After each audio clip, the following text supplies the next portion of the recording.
রাসূল সাল্লাল্লাহু আলাইহি সাল্লামকে জিজ্ঞাসা করা হলো, আইয়ুদ্দুআ আসমা, আল্লাহ রাসূল বলেন তো সবচেয়ে কোন সময়ে বেশি দোয়া কবুল হয়, সবচেয়ে বেশি দোয়া কবুল হয় কোন সময়ে? তখন রাসূল সাল্লাল্লাহু আলাইহি ওয়াসাল্লাম উত্তরে বললেন, জওফুল লাইলিল আখির, শেষ রাতে। রাতের 3 ভাগের 2 ভাগ যখন পার হয়ে যাবে তখন উঠে 2 রাকাত সালাত আদায় করে আল্লাহকে বলেন, এটা হলো সবচেয়ে বেশি দোয়া কবুলের সময়। আর এমনিতে রাসূল সাল্লাল্লাহু আলাইহি ওয়াসাল্লাম বলেছেন, মানিস্তাররা লাইলান, যখন কোনো মানুষ শেষ রাতে উঠে, ওয়া ইয়াসালুল্লাহ শাইআন, আর ও আল্লাহর কাছে কিছু চায়, ইল্লা আতাহু ইয়াহু, আল্লাহ তাকে দিয়েই দেন। যখন সে কিছু চায় শেষ রাতে উঠে, তখন যে বিষয়ে চায় সেটা আল্লাহ তাকে দিয়েই দেন। এই জন্য দোয়া কবুলের সবচেয়ে উত্তম সময় হচ্ছে, দোয়া চাওয়ার সবচেয়ে উত্তম সময় হচ্ছে শেষ রাত। তারপরে তিনি বললেন, দুবরা সালাতিল মাকতুবা, ফরজ সালাত সময়ের পরে। এই জন্য তো হুজুর বলেছেন, এই যে হাদিস আছে ফরজ সালাতের পরে দোয়া কবুল হয়। আব্দুর রাজ্জাক সাহেব তো বললেন যে দুবরা সালাতিল মাকতুবা, ফরজ সালাতের পরে। আর আমরা তো দোয়া বলতে বুঝে নিয়েছি হাত তোলা। দেখেন তো এতক্ষণ পর্যন্ত যে আমি বলে আসছি, তো কোন জায়গাতে হাত তোলার কথা বলছি কি? হাত তোলার বিষয় যে আছে, আমরা সময় ইনশাআল্লাহ তার বিস্তারিত বিবরণ দেব। বহু জায়গাতে হাত তোলার হাদিস আছে, 42টা আমাদের অবগতিতে সহিহ আছে হাত তুলে দোয়া করার, 42টে। তার 16টা স্থান উল্লেখ করা আছে আইনে রাসূল সাল্লাল্লাহু আলাইহি ওয়াসাল্লাম দোয়া অধ্যায় বইয়ে। পড়েন কি না? যদি না পড়েন তাহলে তো আমাদের পরিশ্রম সার্থক হবে না, পড়তেই হবে। রাসূল সাল্লাল্লাহু আলাইহি ওয়াসাল্লাম এখানে বললেন যে ফরজ সালাতের পরে যে সব দোয়া করা হয় সেই দোয়া কবুল হয়। তাহলে আপনাকে ফরজ সালাতের পরে সিরিয়াল দোয়া রাখতে হবে, আল্লাহু আকবার, আস্তাগফিরুল্লাহ, আস্তাগফিরুল্লাহ, আস্তাগফিরুল্লাহ, আল্লাহুম্মা আনতাস সালাম ওয়া মিনকাস সালাম, তাবারাকতা ইয়া যাল জালালি ওয়াল ইকরাম, লা ইলাহা ইল্লাল্লাহ ওয়াহদাহু লা শারীকা লাহু, লাহুল মুলকু ওয়া লাহুল হামদু ওয়া হুয়া আলা কুল্লি শাইইন কাদির, লা হাওলা ওয়া লা কুওয়াতা, এই সব যত দোয়া আছে। এরপরে তো আয়াতুল কুরসি আছেই। আয়াতুল কুরসির ব্যাপারে তো আপনাকে বলা হয়েছে যে ফরজ সালাতের পরে যদি মানুষ আয়াতুল কুরসি পড়ে তাহলে জান্নাতে চলেই গেছে, প্রবেশ করেনি কেন? মরেনি এই জন্য।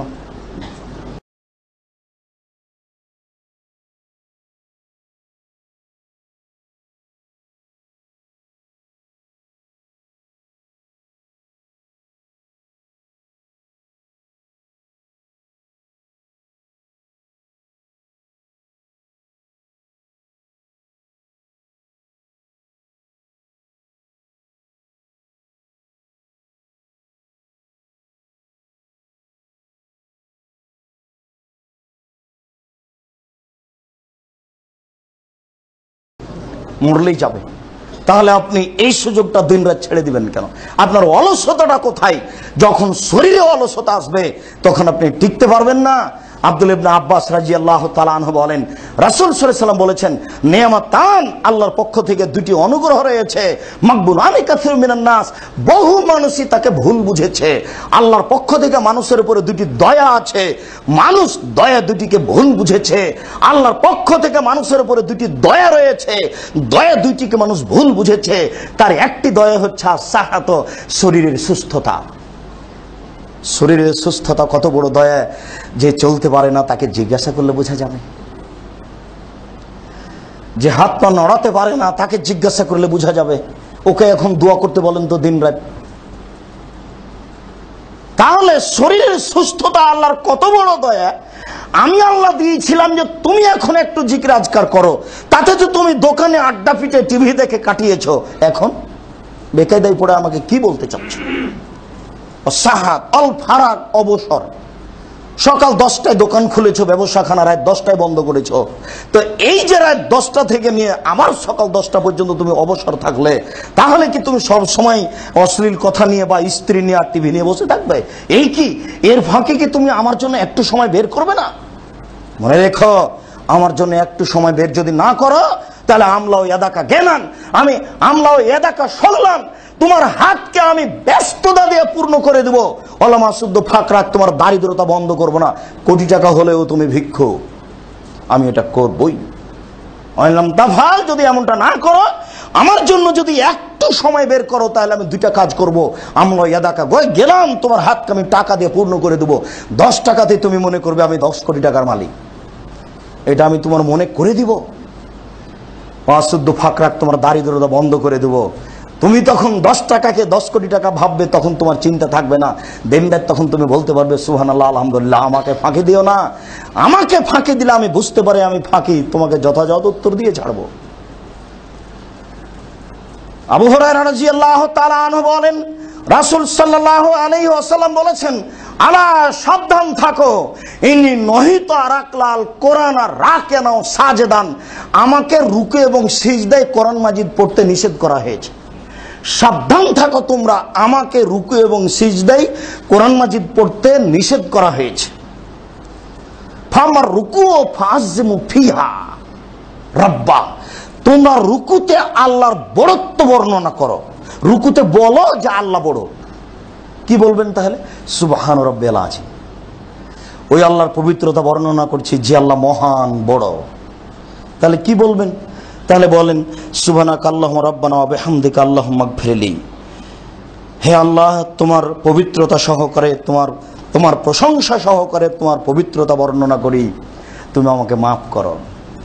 সুবহানাদিল জাবরুতি ওয়াল মালাকুতি ওয়াল কিবরি ওয়াল আজমাত, তোমার পবিত্রতা বর্ণনা করি, তুমি অহংকারী, তুমি বড়, তুমি সর্বশক্তিমান। এইগুলো রুকুতে বলো। ওয়াম্মা সুজুদ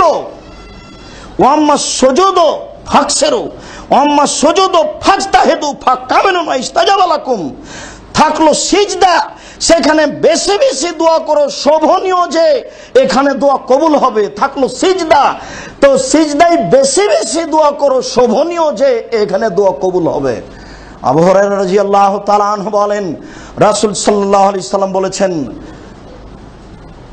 আকরাবুন নাস মা ইয়াকুনুন নাসু মিনাল্লাহি ওয়া হুয়া সাজিদ, আল্লাহর নিকটে হয় মানুষ সবচেয়ে বেশি যখন মানুষ সিজদা করে। মানুষ যখন সিজদা করে তখন সবচেয়ে আল্লাহর নিকটে হয়ে যায়। একবার তো বিবরণে বলছিলাম যে আল্লাহ আপনার আছে এই ঘাড়ের রগের চেয়ে নিকটে, আর আল্লাহ এখানে বলছেন যে মানুষ যখন সিজদা করে তখন আল্লাহ সবচেয়ে মানুষের নিকটে হয়ে যায়। এই কথা বলে আপনি কি বুঝতে চাচ্ছেন এগুলি? তার মানে এই সময়ে দোয়া সবচেয়ে বেশি কবুল হয়।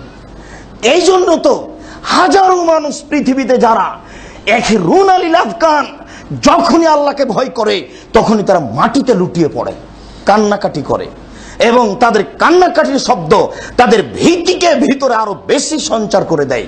যেটা আপনার মাঝে মধ্যে ঘটে কিনা, জীবনে একদিন ঘটেছে কিনা, আপনি আল্লাহর ভয়ে কেঁদে মাটিতে লুটিয়ে পড়েছেন, এটা কখন, কবে ঘটেছে? সময় তো শেষ হয়ে গেল, দেখতে দেখতে বাপ দাদা মা খালা ফুফু তো চলে গেছে, আমি প্রতীক্ষমান রয়েছি। সময়ের তো খবর বলা যায় না। রাসূল সাল্লাল্লাহু আলাইহি ওয়াসাল্লাম বলছেন সিজদাই সবচেয়ে আল্লাহর নিকটে বেশি হয়, অতএব ফাকসিরু দুআ, বেশি বেশি দোয়া করো। যত দোয়া করার প্রয়োজন রয়েছে সব করে নাও। রাসূল সাল্লাল্লাহু আলাইহি সাল্লাম বললেন, মানুষ সালাতের মধ্যে আল্লাহর প্রশংসা করার পরে তাকে ফায়াদুলাহু, সে যে দোয়া করবে, মা ইউখাইয়িরু লাহু, তার জন্য যেটা পছন্দ। সম্মানিত মসজিদের মুসল্লি, আমরা দোয়ার ব্যাপারে বিস্তারিত বিবরণ দেব আরো ইনশাআল্লাহ। এই পর্যন্ত যা বলতে চাচ্ছি তাতে হলো এই যে মানুষ এইসব জায়গাগুলিতে দোয়া করলে আল্লাহ তাআলা বেশি দোয়া কবুল করবেন। বিশেষভাবে আপনার সিজদার সময়তে মানুষ আল্লাহর সবচেয়ে বেশি নিকটে হয়।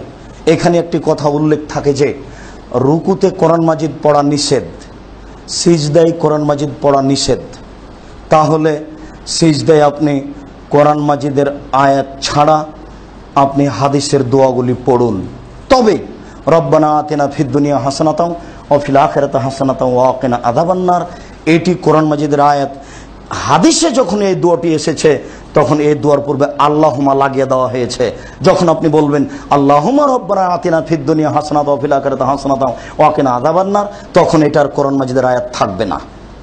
আপনি আল্লাহুম্মা লাগিয়ে শুধুমাত্র এই দোয়াটি আল্লাহুম্মা লাগিয়ে আপনি সিজদায় পড়তে পারেন।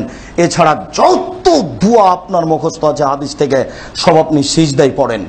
এবার সালামের বৈঠক পরের বুখারী মুসলিমের বিবরণে সালামের বৈঠকে আপনার যত কোরআনের দোয়া মুখস্থ আছে, যত হাদিসের দোয়া মুখস্থ আছে, সব আপনি পড়েন।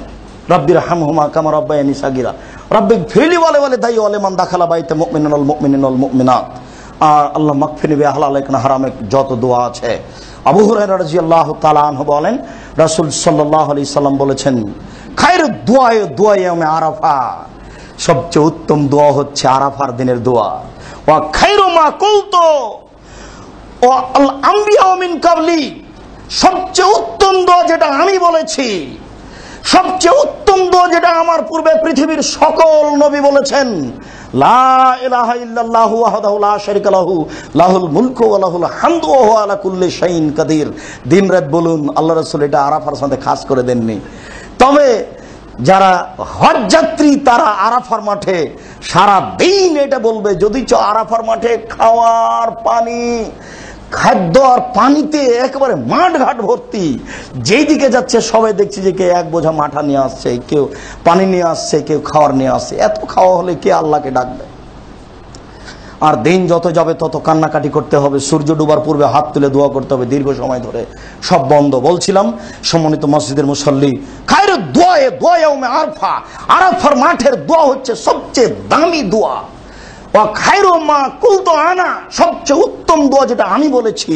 ওয়াল আমবিয়া মিন কাবলি, আমার পূর্বে সকল নবী বলেছেন, আদম থেকে নিয়ে সবাই বলেছেন, সেটা হলো লা ইলাহা ইল্লাল্লাহু ওয়াহদাহু লা শারীকা লাহু লাহুল মুলকু ওয়া লাহুল হামদু ওয়া হুয়া আলা কুল্লি শাইইন কাদির। সম্মানিত মসজিদের মুসল্লি, আমরা দোয়া সম্পর্কে এক গুরুত্বপূর্ণ বিবরণ পেশ করছিলাম। আমরা কিছু কিছু সময় উল্লেখ করি, যে সময়ের ব্যবধানে আমরা আরও সময় উল্লেখ করব। তার উপরন্তু আমরা যেটুকু বলছি সেটুকু হচ্ছে আপনার জীবনের জন্য আপনি দোয়া, ক্ষমা, ইস্তেগফার নিজের সাথী হিসাবে গ্রহণ করে নেন। বিচারের মাঠে সবচেয়ে মানুষ নিজেকে সফল মনে করবে ওই যে বেশি বেশি আল্লাহর দরবারে ক্ষমা চেয়েছে, আস্তাগফিরুল্লাহ ওয়া আতুবু ইলাইহি বলেছে। রাসূল সাল্লাল্লাহু আলাইহি সাল্লাম বলেছেন, মানুষের জন্মের পর থেকে নিয়ে মরা পর্যন্ত যদি দোয়া প্রার্থনা করে, বিচারের মাঠে যখন দেখবে তার দোয়া প্রার্থনার পরিস্থিতি, তখন সে বলবে, কি করলাম জীবনে, অল্প কয়েকটা কথা আল্লাহকে বলেছি, এত অল্প কথা আল্লাহকে বললাম, আবার যদি ফিরে যেতে পেতাম তাহলে পুরো জীবনটা দোয়া দিয়ে, ক্ষমা দিয়ে, ইস্তেগফার দিয়ে পূর্ণ করে দিতাম। অথচ রাসূল সাল্লাল্লাহু আলাইহি ওয়াসাল্লাম বলছেন, ও জন্মের পর থেকে মরা পর্যন্ত, যেদিন থেকে কথা বলতে শিখেছে সেদিন থেকে মরা পর্যন্ত বলতেই থেকেছে। এরপরেও বিচার মাঠের পরিস্থিতি এত জটিল যে তারটুকুকে একেবারেই সংক্ষিপ্ত, একেবারেই ছোট, অল্প কম দেখছে। বলেন তাহলে আপনারা আমার কি হবে? যেহেতু বুঝতে পারছি না, কাজেই ওর বাস্তব আমরা বিবরণও দিতে পারছি না আপনাদের সামনে। এরপরে বলছি, সম্মানিত দিনী ভাই ও বোন, আপনারা দোয়া প্রার্থনা নিজের জীবনের সাথী করে নেন, সকাল সন্ধ্যায় দিন রাত। আল্লাহ, আমরা মানুষ, আমাদের ভুল ত্রুটি থাকতে পারে, তুমি আমাদের মাফ করো।